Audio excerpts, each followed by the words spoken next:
They came draped in silk and ambition, one after another, a procession of noble daughters ascending the stone steps of Blackthorn Palace like carefully wrapped gifts delivered to a man who had long since forgotten the pleasure of receiving. Lady Charlotte Pembroke arrived first, her gown the deep red of crushed garnets, her voice trained since childhood to carry across grand halls. She sang for King Edmund Robinson on the first night, a ballad about longing and glory, her eyes fixed on his face the entire time, searching for the precise moment his expression would soften. It never did. Lady Isabella Hartwell came the second night, her pearl dress catching every candle in the great hall as she danced beneath the iron chandeliers. She moved with the practiced grace of someone who had rehearsed this moment in front of mirrors for months. Her ladies-in-waiting clapped at the edges of the room. The court murmured their approval. The king watched with the patient stillness of a man waiting for rain to stop. Lady Victoria Langley tried wit on the third evening. She leaned close enough for her perfume to reach him, something floral and expensive, and whispered a joke that made the surrounding nobles laugh in advance, like courtiers applauding a play before the curtain had risen. Edmund Robinson did not smile. Not once. He sat on his carved wooden throne in the firelit hall of Blackthorn Palace, Britain's most powerful man, and its most unreachable, with a battle-axe resting at his boot and old scars running across his jaw like a map of every war he had survived. His fur-draped shoulders were square and still. His dark eyes swept the room with the distant patience of a man who had seen too many performances to be moved by another one. He was 39 years old. He had ruled Britain for 11 years. He had buried a wife and a war in the same terrible season, and something behind his eyes had not fully returned since. The court whispered about it constantly. The king is lonely. The king is cold. The king needs a queen and does not know how to want one.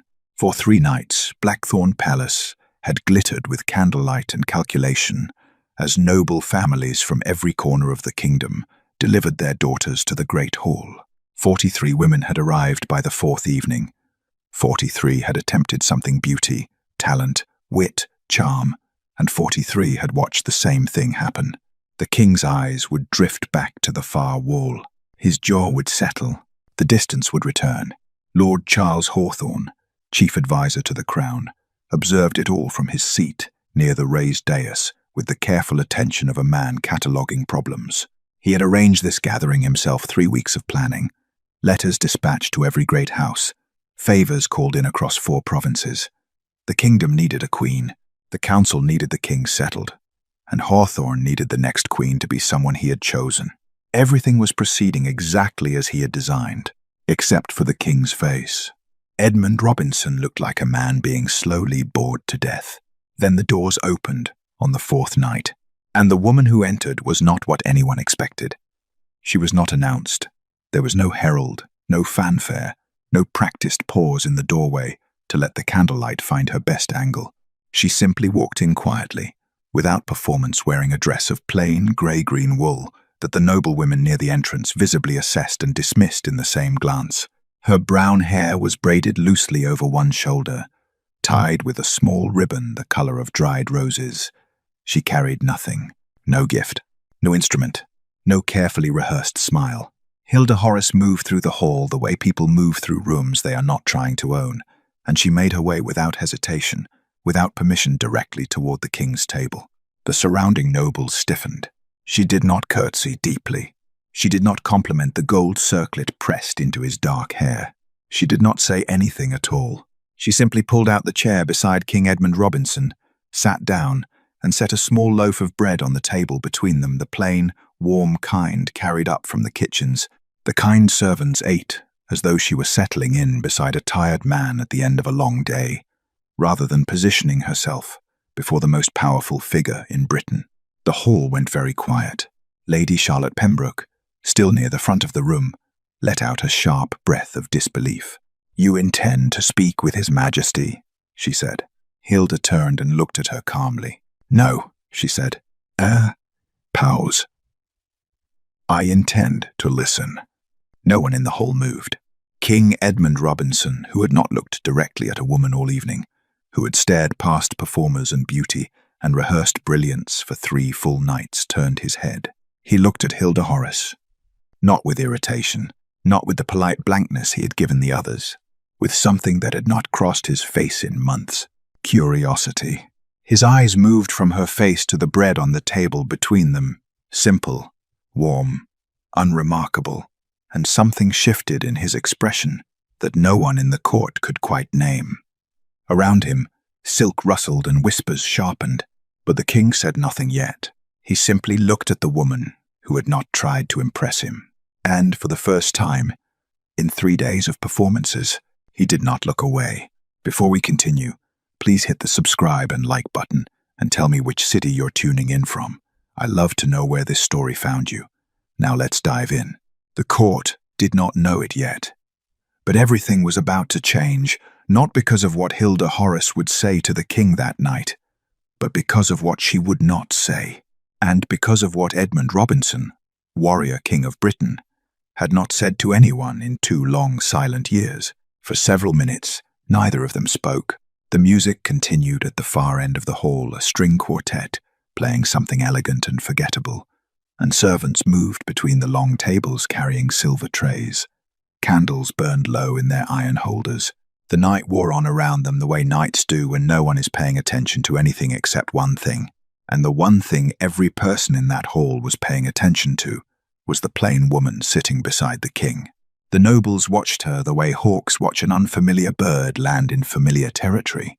Lady Isabella Hartwell stood near the window with her arms folded, her expression composed into something just short of open contempt. Lady Victoria Langley whispered behind her fan to the woman beside her. Lord Hawthorne had not moved from his chair near the dais, but his eyes had not left Hilda Horace since she sat down. They were all waiting for the move, the flattery, the lean forward, the carefully timed laugh, the hand placed just close enough to the king's without touching it. Every woman in that room had a strategy, and they were experienced enough to recognize that silence could be one of them. A calculated pause before the real performance began. But Hilda did not perform. She looked at the bread on the table, broke a small piece from the edge of the loaf, and ate it. Then she looked at the fire burning in the great stone hearth at the side of the hall, and she simply watched the flames for a moment, the way a person does when they have nowhere urgent to be. King Edmund watched her do this. Then, as though the question had arrived before he had decided to ask it, he said quietly, "You're not going to sing for me." It wasn't a question. Hilda turned to look at him. "No," she said. "Or dance." "No. Or tell me something charming about your family's estate." The corner of her mouth moved, not quite a smile. "We don't have an estate. My father is a physician in Aldenmere. Our most impressive possession is a very large bookshelf." Edmund looked at her for a moment. "Then what are you doing here?" Hilda considered the question honestly before she answered it. "I came because my father was invited as a courtesy. He treated several of your soldiers after the Northern campaign." She paused. "I came with him. I had no intention of entering the hall at all, actually. And yet here you sit, and yet here I sit." A silence. Then, "Why?" Hilda looked at him directly, the way very few people in that hall had looked at him all evening, not at the crown, not at the title, not at the careful arrangement of power and distance he wore like armor. At him. "You look tired," she said simply. "Not bored. Tired. There's a difference." Edmund said nothing for a moment. Around them, the music played. A servant refilled a goblet 3 seats down. The hall continued its performance of itself. "How long has it been?" Hilda asked. "Since someone asked you a question that wasn't about the kingdom." The king's jaw tightened slightly. Not with irritation, with something older than that. "I don't remember," he said. "Then I'll ask one." She settled back in her chair. "What did you eat for breakfast this morning?" Edmund stared at her. "That's your question." "That's my question." Something moved behind his eyes, confusion first, then something approaching disbelief, and then, faintly, like a door opening somewhere in a room, long closed, the ghost of amusement. "Bread," he said, "and cold venison, and coffee that had been sitting too long." "Terrible," Hilda said. "It was," he agreed. And then before either of them seemed to expect it, he said something else. something that arrived without the careful architecture of a king speaking to his court. Margaret used to insist on hot meals, even during campaigns. She'd send letters to the field kitchens. He stopped. Hilda did not react with the breathless reverence people usually showed when the king mentioned his late wife. She did not lean forward or soften her voice into something reverent. She simply waited, the way a person waits when they know the next sentence is the one that matters. Edmund looked at the fire. She said a man who eats cold food for long enough starts thinking the cold is normal. He was quiet for a moment. She was right about most things. She sounds like she was perceptive, Hilda said. She was. A pause. She'd have found this entire gathering absurd, incidentally. 43 women in silk trying to charm a man who doesn't know what he wants anymore. Do you know what you want? Edmund turned to look at her, a sharp look, the kind that in another conversation might have carried warning. But Hilda held it without flinching, without apology, with only the steady patience of someone who had asked an honest question and was genuinely waiting for an honest answer. The king looked away first. No, he said quietly. I stopped knowing that sometime around the 2nd year of ruling alone. He said it plainly, without theatre, the way exhausted people say true things when they have finally run out of the energy required to disguise them. Hilda nodded once. She didn't say, I understand. She didn't say, that must be so difficult. She didn't offer advice, or comfort, or the practiced sympathy of someone performing compassion. She just listened. And Edmund Robinson, King of Britain, veteran of 3 wars, widower, the man 43 women, had tried and failed to reach in 4 nights, kept talking. He spoke about the loneliness of the throne, about councils full of men whose loyalty he could not trust, about alliances built on marriages and debts, and the grinding commerce of power rather than anything resembling genuine regard. He spoke about the North, about the unrest growing there like a slow winter, about decisions he made in rooms full of advisors and still felt entirely alone in making. He did not speak like a king. He spoke like a man.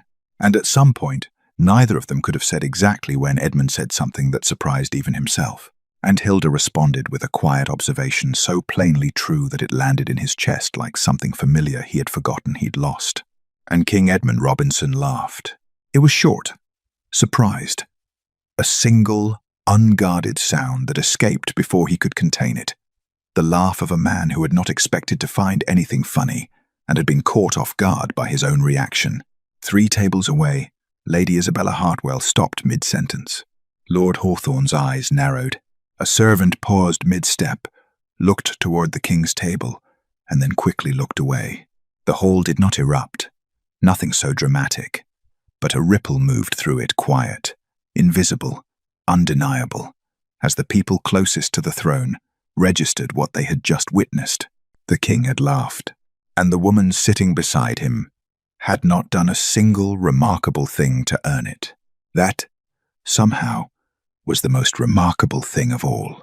By the time the last candles had burned to stubs and the nobles began filtering out into the cold corridors of Blackthorn Palace, the whispers had already begun spreading, soft and urgent and impossible to stop, passing from mouth to ear the way fire passes from candle to candle in a darkened room. Who is she? What did she say to him? How did she do that? No one had an answer, because Hilda Horace had not done anything, and that was precisely the problem. The invitation arrived at Hilda's door the following morning. Not a summons, the king's secretary had been careful about that. It was worded as a request, written on heavy cream paper, with the Blackthorn seal pressed in dark wax.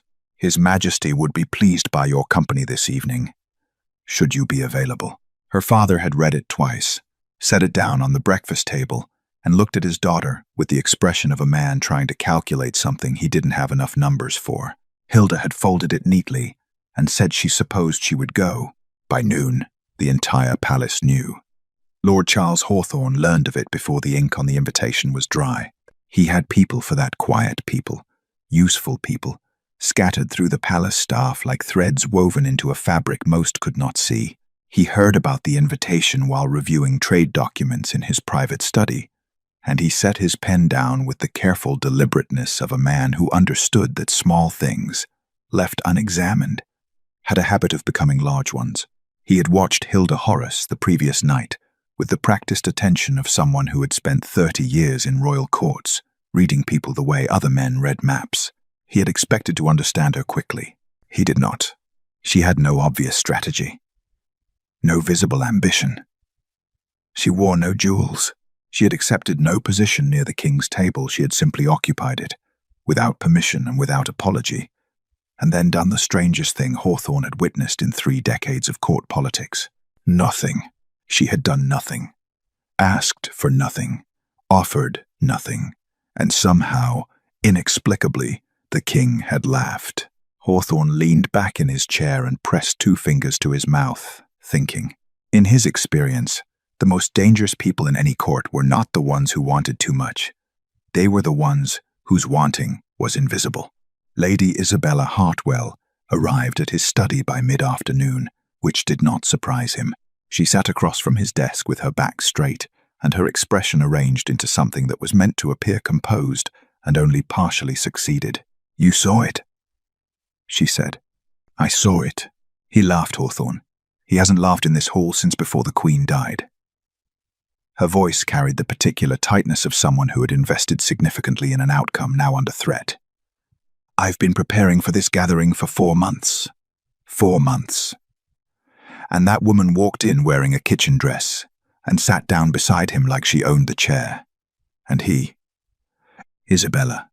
Hawthorne's voice was quiet and precise, the way a blade is quiet before it cuts. Composure. She stopped, drew a breath, reset. "Who is she?" she asked. "I'm finding out." What he found did not satisfy him. Hilda Horace, 24 years of age, daughter of Dr. Aldous Horace, a physician of modest reputation practicing in the market town of Aldenmere, 2 days' ride from the capital. No noble blood, no political connections, no family with ambitions above their station. The father had been invited to the palace gathering as a minor courtesy. He had treated 14 soldiers wounded in the Northern Campaign the previous year, working without pay in a field hospital for 3 weeks, when the army's own physicians had been overwhelmed. The daughter had come with him. That was all. Hawthorne's investigator had added one further detail, almost as an afterthought. Hilda herself had also worked in that field hospital. Not as a physician, she had no formal training, but as a volunteer, changing dressings, sitting with men who were frightened, reading to soldiers who could no longer hold a book themselves. Hawthorne read the report a second time, then a third. No angle, no family maneuvering, no patron pulling strings behind her. She was exactly what she appeared to be, an unremarkable young woman from a decent, quiet family who had wandered into the great hall of Blackthorn Palace and accidentally done more damage to 3 months of careful political planning than 42 noble women in silk had done in 3 nights of trying. He found this profoundly unsettling. The palace staff had begun talking the way palace staff always talked, in low voices, in corridors, in the careful shorthand of people who knew that information was its own currency.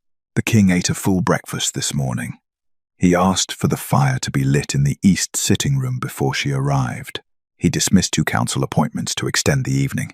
He smiled at the steward. The steward nearly dropped his tray. Small things, individually meaningless. But Hawthorne had built his entire career on understanding what small things meant when you arranged them in the right order. And what these particular small things meant was this. The king was warming. After 2 years of governing from behind a wall of polite distance, Edmund Robinson was beginning slowly, cautiously, as though testing ice he wasn't certain would hold to let someone in. And that someone was a physician's daughter from Aldenmere who asked simple questions and brought bread from the kitchens, and had no idea, apparently, that she was dismantling something Hawthorne had spent years carefully constructing. The king's isolation had been useful. A king who trusted no one depended on his advisor. A king who opened up, who found a confidant outside the council, outside the court, outside Hawthorne's careful network of influence, was a king who might begin to see things clearly. And there were things Hawthorne very much needed the king not to see clearly. He folded the investigator's report and held it over the candle on his desk until it caught. Hilda Horace had done nothing wrong. That was irrelevant. She would have to be removed. The second evening followed the same pattern as the first. Hilda arrived quietly, without announcement, wearing a dress of faded blue wool that one of Lady Hartwell's attendants later described with audible disdain as something a farmer's wife might consider modest. She carried nothing. She asked for nothing. She made her way to the king's table, sat in the same chair she had occupied the night before, and waited. Edmund was already there. He had been there, the steward privately noted, for nearly 20 minutes before she arrived. The visiting noblewomen had not given up. To their credit, several had redoubled their efforts. New gowns, new strategies, fresh determination. Lady Charlotte performed again. This time a piece she had clearly rehearsed, specifically for the king's reported preference for older ballads. Lady Victoria had commissioned a small poem written in Edmund's honour, and had it delivered on a silver card before the evening began. The king acknowledged, both with the brief, courteous nod he gave everything. Then Hilda sat down, and someone in the kitchen sent up a pot of tea no one had ordered, and Edmund wrapped both hands around his cup and said, without preamble, "Tell me something true." Hilda looked at him. "About what?" "Anything. Something you actually believe, not something polished." She considered for a moment. "I think most people in positions of power are lonelier than anyone around them is permitted to notice." The king was quiet for a beat. "Yes," he said, "that's true." And then he began to talk. Over the next 7 days, Hilda came to Blackthorn Palace 4 more times. Each visit settled into the same quiet rhythm, the whole performing around them, silk and music and rehearsed charm filling the candlelit air, and the two of them sitting slightly apart from all of it, speaking in low voices about things that had nothing to do with the evening's spectacle. Edmund spoke about the northern provinces on the third visit unrest, spreading through 3 counties, reports arriving that his council consistently downplayed in morning briefings. Tax collections had become irregular.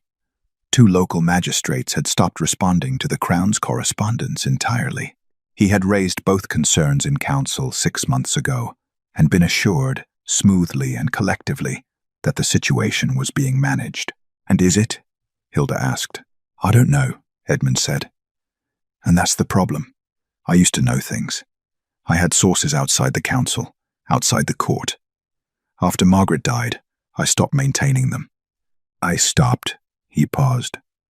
"I stopped paying attention to the things I should have been watching." Hilda said nothing.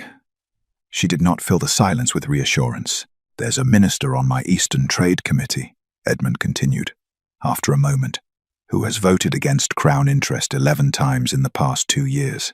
Each time Hawthorne assured me the man had sound reasoning. I accepted that." His jaw tightened. "I accepted a great deal I should have questioned." He looked at her. "You're not going to tell me what to do about it?" "No," Hilda said. "Why not?" "Because you already know what to do. You just needed to hear yourself say it aloud." Edmund looked at her for a long moment. Then he picked up his cup and drank his tea and stared at the fire. And something behind his eyes was working quietly, calculating, reassembling, waking up. The palace staff noticed first, the way they always did. The king had begun arriving at council meetings early. He had requested the original documentation on 3 trade agreements that had been passed the previous year. Not the summaries, the original documents. He had sent a private letter to a military commander in the north, bypassing the usual channels entirely. He had dismissed his afternoon schedule twice, and spent the time in his private study with maps spread across the table and no advisors present. He had also, on 2 separate occasions, laughed during dinner. The kitchen staff discussed it over breakfast. The palace guards mentioned it in corridor shorthand. His personal steward, a careful man of 30 years' loyal service, wrote in his private journal that the king looked, for the first time since the Queen's funeral, like someone who intended to be alive for a while. Hawthorne noticed all of it. He sat in council on the 6th day and watched Edmund push back calmly, specifically, with the particular precision of a man who had done his reading against a trade proposal that had been quietly designed to benefit 3 of Hawthorne's closest allies.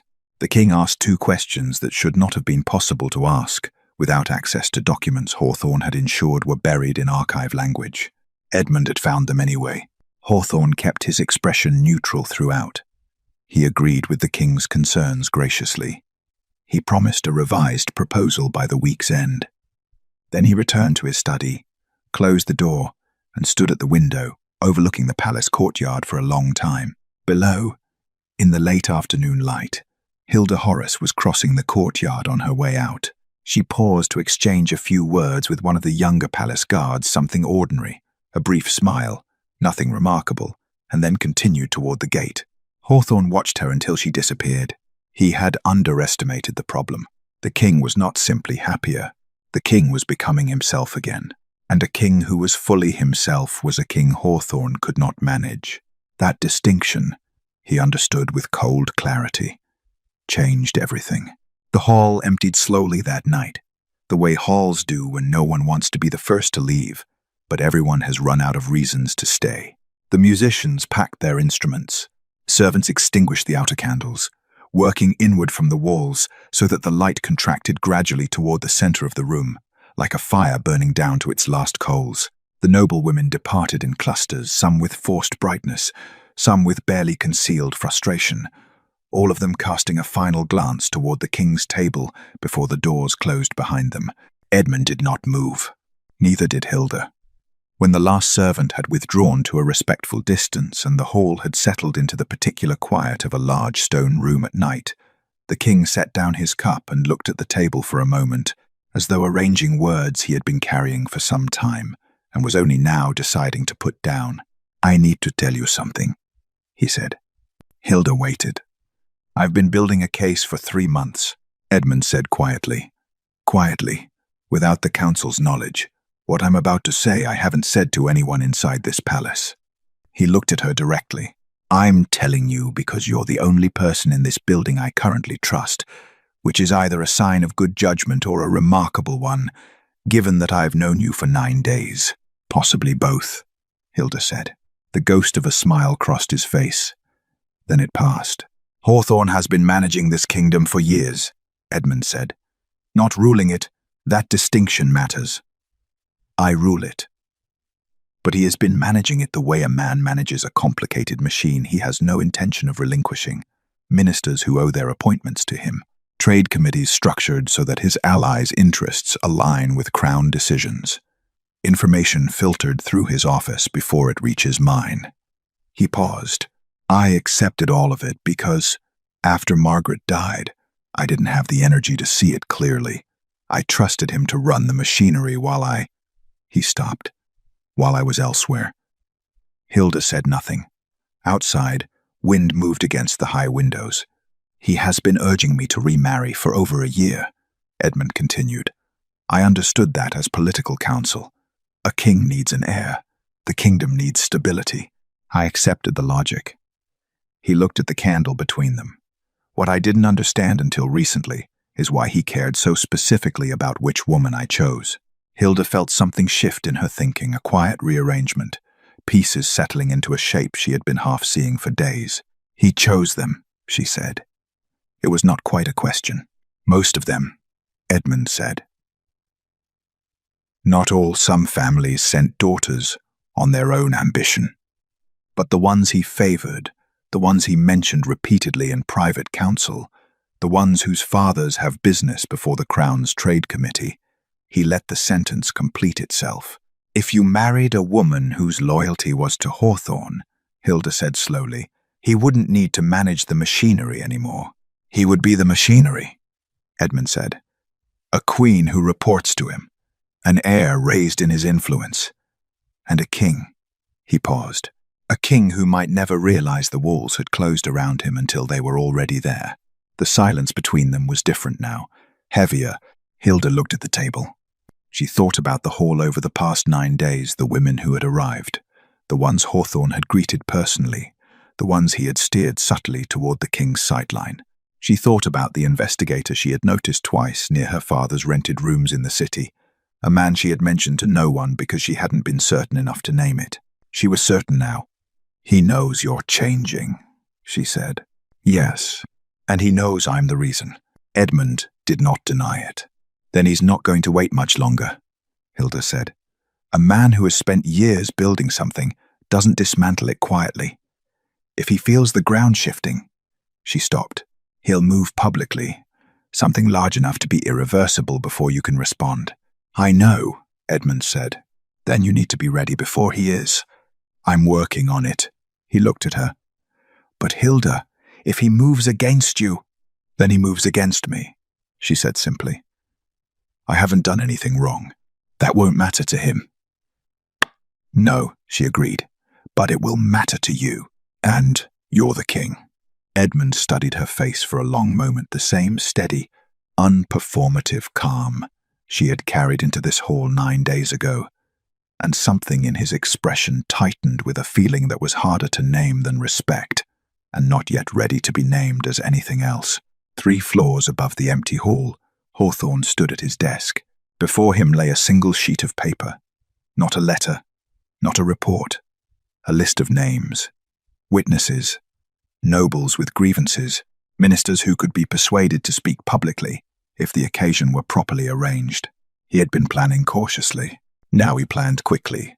The banquet would be in 4 days. And Hilda Horace, daughter of a country physician, volunteer at a field hospital, woman who asked for nothing and had somehow taken everything, would answer for it in front of the entire court. The rumors began the way rumors always begin in royal courts, not with a shout, but with a whisper placed carefully in the right ear at the right moment. Hawthorne was skilled at this. He had been doing it for 30 years. He did not spread the rumors himself. That would have been crude, and Hawthorne was never crude. Instead, he spoke in private to 3 people, a senior lady-in-waiting with a talent for conversation, a minor lord who owed him a significant favor, and a council secretary whose discretion was reliable in every direction except the one Hawthorne occasionally needed it not to be. He said very little to each of them. He asked certain questions. He expressed, quietly, certain concerns. The rest took care of itself. By the 2nd day, the whispers had reached every corner of Blackthorn Palace. The king's physician has no explanation for the change in His Majesty's behavior. She was seen entering the palace before sunrise. Alone. My cousin's husband serves on the Northern Trade Committee. He says the king has been asking questions no one prompted him to ask. Someone is feeding him information. There are herbs, they say, that affect a man's judgment, that make him trusting, compliant, attached. The witchcraft suggestion was the most effective, as Hawthorne had known it would be. It required no evidence. It explained everything and nothing simultaneously. And it carried the particular power of accusations that people half believe not because they have proof, but because they are frightened. And frightened people reach for the explanation that requires the least complexity. Some nobles received it with open credulity, others with skepticism. A careful middle ground, the largest group, has always received it, with the non-committal, of people who did not believe it entirely, but were not prepared to dismiss it either, which in practical terms amounted to the same thing. Hilda heard it on the 3rd morning from her father. He came to her room before breakfast with the careful expression he wore when delivering news he wished he could soften and knew he couldn't. He told her what he had heard in the market quarter, the physician's district, where people spoke plainly. He told her about the witchcraft claims specifically, because he knew she would hear it eventually and preferred she hear it from him first. Hilda sat with it for a moment. Then she went to the palace. She found Edmund in his private study, standing at the window with a document in his hand he did not appear to be reading. He turned when she entered. He had already heard. I think I should stop coming, Hilda said. Edmund set the document down. No, your reputation is mine to manage. His voice was quiet, but carried the particular flatness of a decision already made. I won't ask you to disappear, because Hawthorne has decided you're inconvenient. It isn't about what you're asking, Hilda said. I'm offering. There's a difference. If my presence is making things harder for you, your presence, Edmund said, is the reason I've slept properly for the first time in 2 years. It is the reason I walked into council last week and asked questions I should have been asking for months. It is the reason, he stopped, began again, more carefully. You have not done anything wrong. I will not allow you to be treated as though you have." Hilda looked at him. In 11 days, she had seen Edmund Robinson, tired, uncertain, quietly furious, and occasionally, briefly, surprisingly at ease. She had not yet seen him like this, still, resolved, and entirely certain. "This is the first time you've defended me," she said. "It won't be the last." She held his gaze for a moment. Then she nodded, once, and said nothing more about leaving. Hawthorne announced the banquet that same afternoon. A grand gathering, all resident nobles, senior council members, diplomatic guests, palace staff of senior rank. A celebration, he called it, of the kingdom's continued prosperity. The king's secretary received the proposal and passed it to Edmund, who approved it with the brief nod he gave administrative matters that did not require his full attention. Hawthorne had been counting on exactly that. The banquet was in one day. His witnesses were prepared. His sequence was planned. He would allow the evening to reach its comfortable middle, wine poured. Guards relaxed, the court assembled, and unsuspecting, and then he would stand, and he would speak, and by the time Edmund understood what was happening, the accusation would already be in the air. Fully formed, public, and very difficult to answer without appearing defensive. A king who defended a woman accused of witchcraft and manipulation looked like a man already compromised. That was the point. Hilda did not sleep well that night. Not from fear, or not entirely, but from the particular restlessness of someone who can see a thing coming and has done everything sensible to prepare and still cannot stop the hours moving toward it.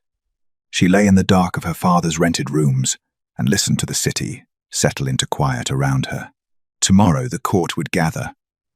Tomorrow, Hawthorne would move.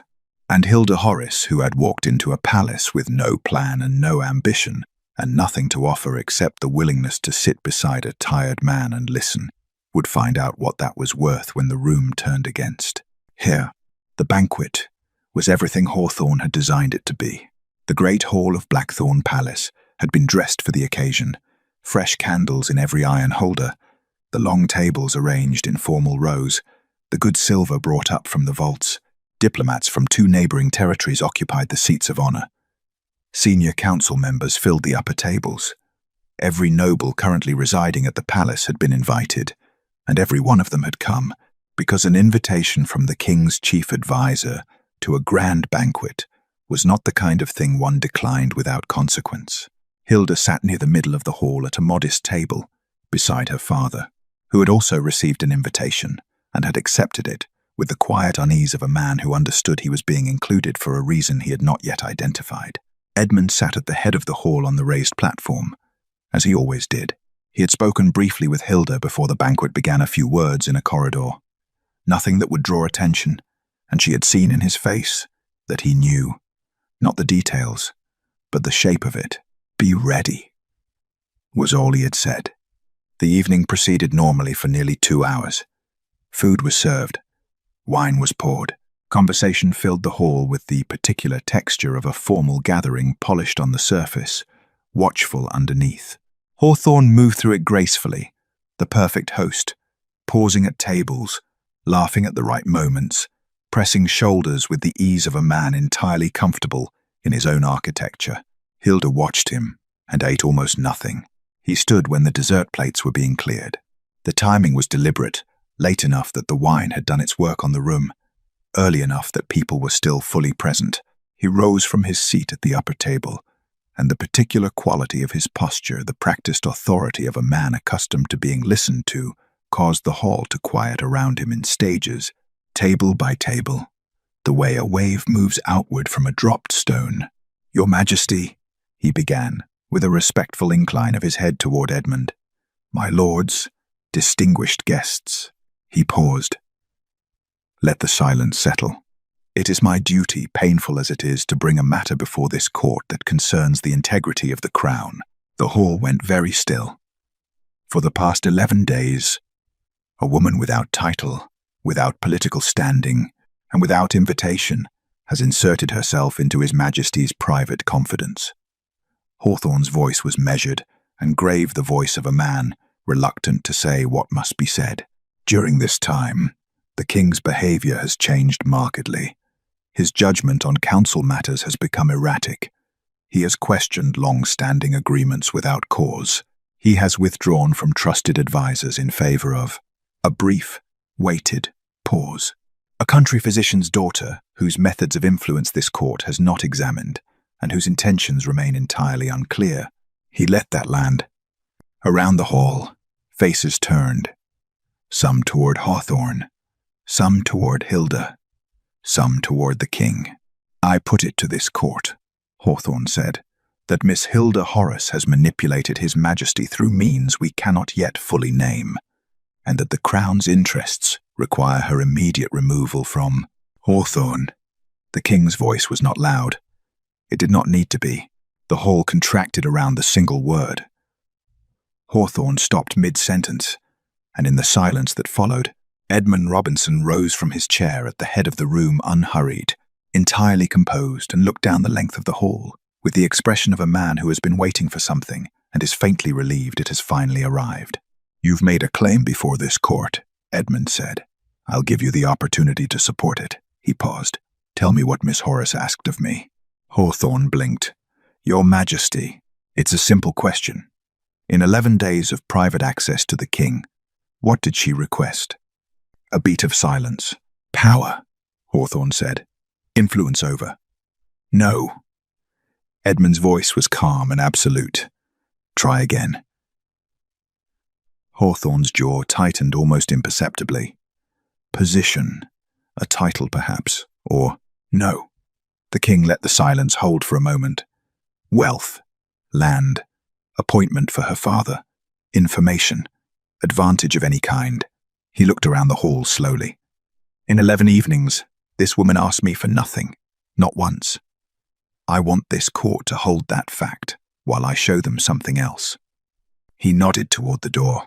2 men entered, not guards, not council staff, private investigators, quiet men Edmund had employed outside normal palace channels 6 weeks ago, before Hilda had arrived, before any of this had begun. They carried a document case between them. What followed took 20 minutes. Trade agreements with signatures that didn't belong. Council votes recorded differently in 2 separate sets of minutes.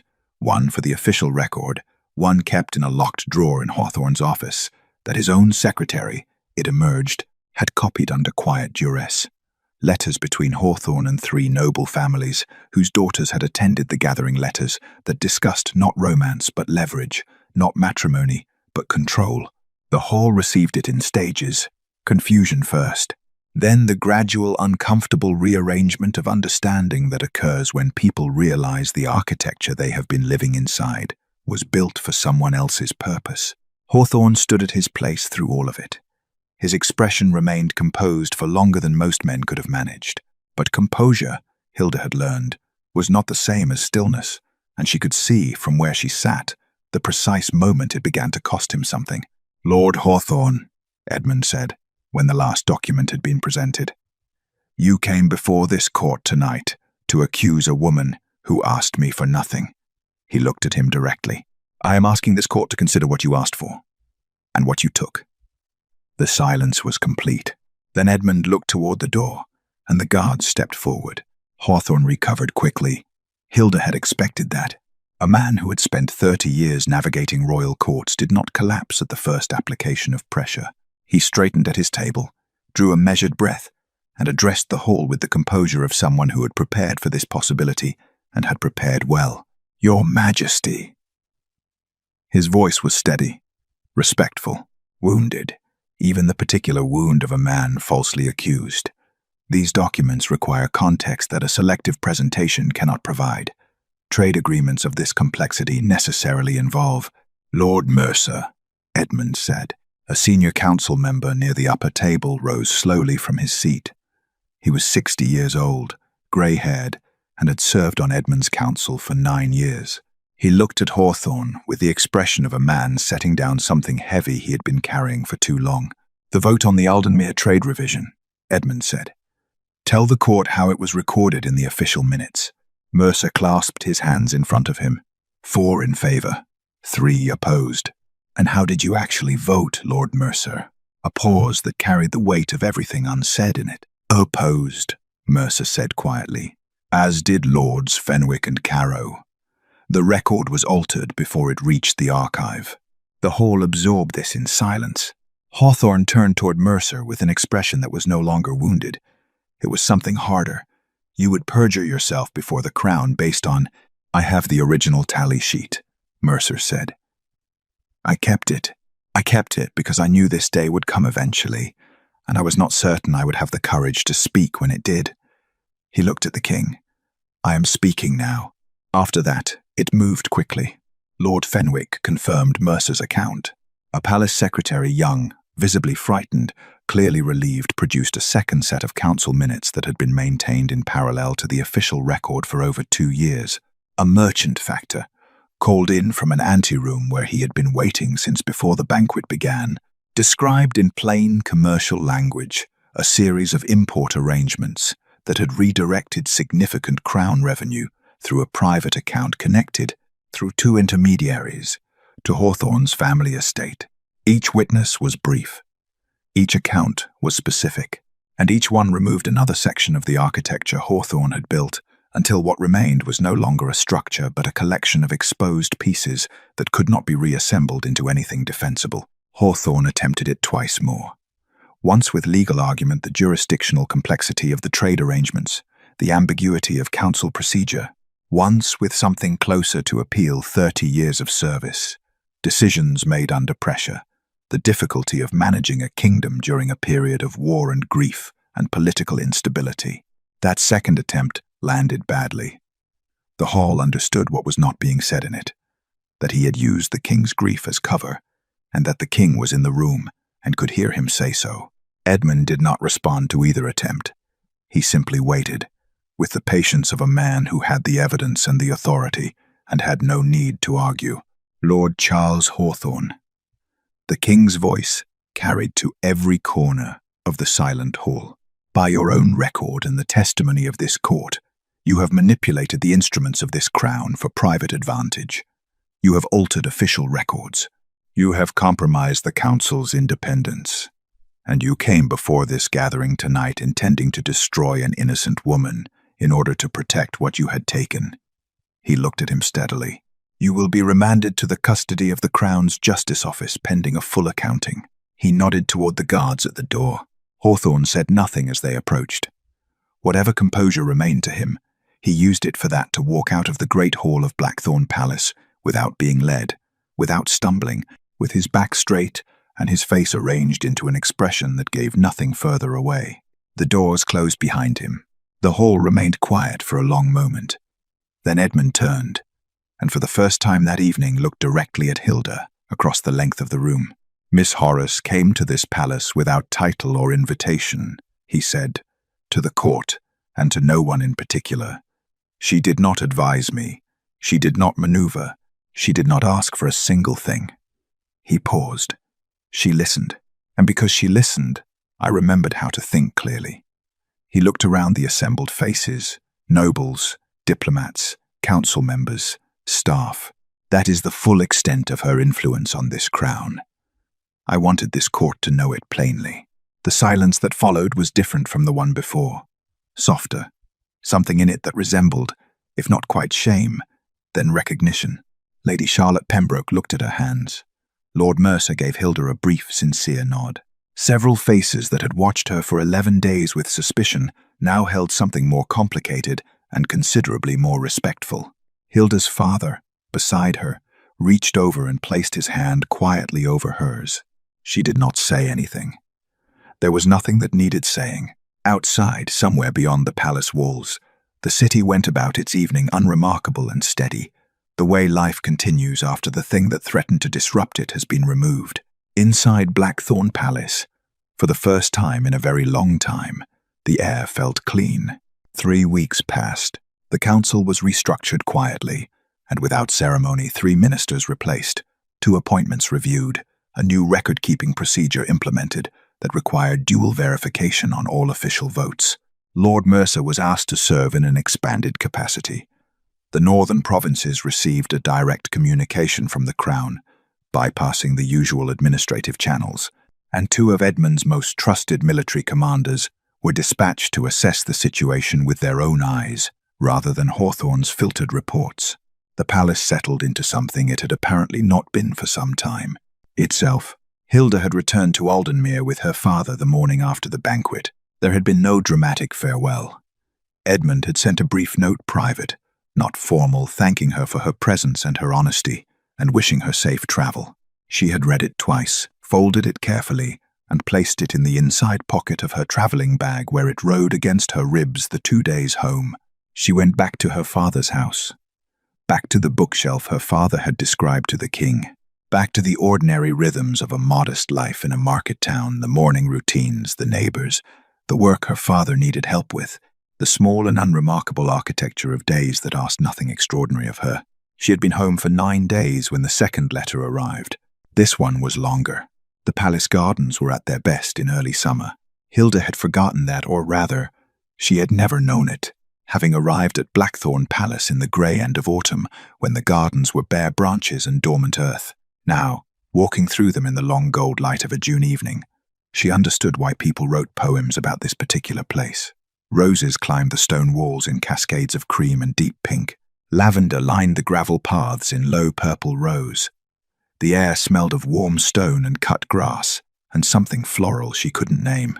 Edmund was already there when she arrived. He was standing near the far wall where an old apple tree spread its branches over a worn stone bench, still in his council clothes, no crown, no ceremony, the fur-trimmed formality of the great hall entirely absent. He looked like a man who had come outside to breathe, and had been standing there long enough that the breathing had worked. He turned when he heard her on the path. "You came," he said. "Your letter was persuasive," Hilda said. "I wasn't certain it was. I wrote 4 versions." She smiled. "Which one did you send?" "The shortest one. The others were." He paused. "Complicated." She sat on the stone bench beneath the apple tree, and after a moment he sat beside her, leaving between them the same comfortable, undemanding space. They had always maintained the space of 2 people who had learned each other's company without needing to fill it. The sun moved toward the horizon. The garden light turned the color of old honey.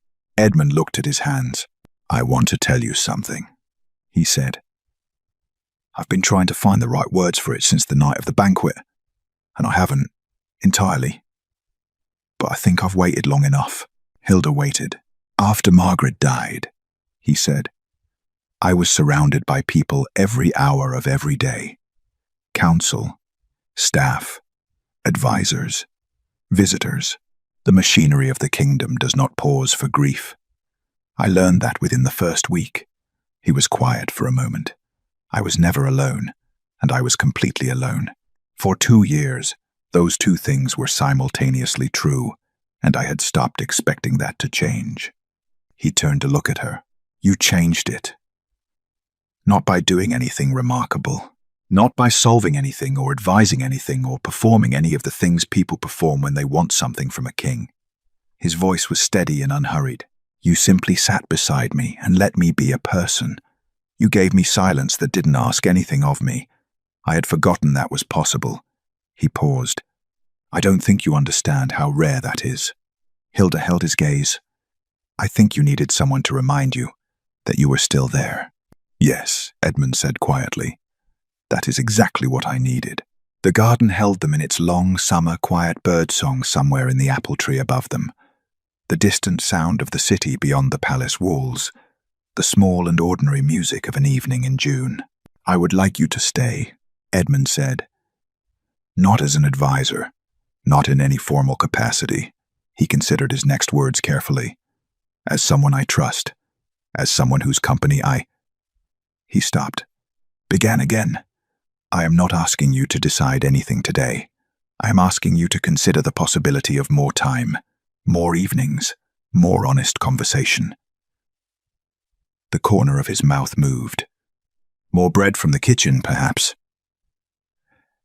Hilda looked at the roses, climbing the old stone wall.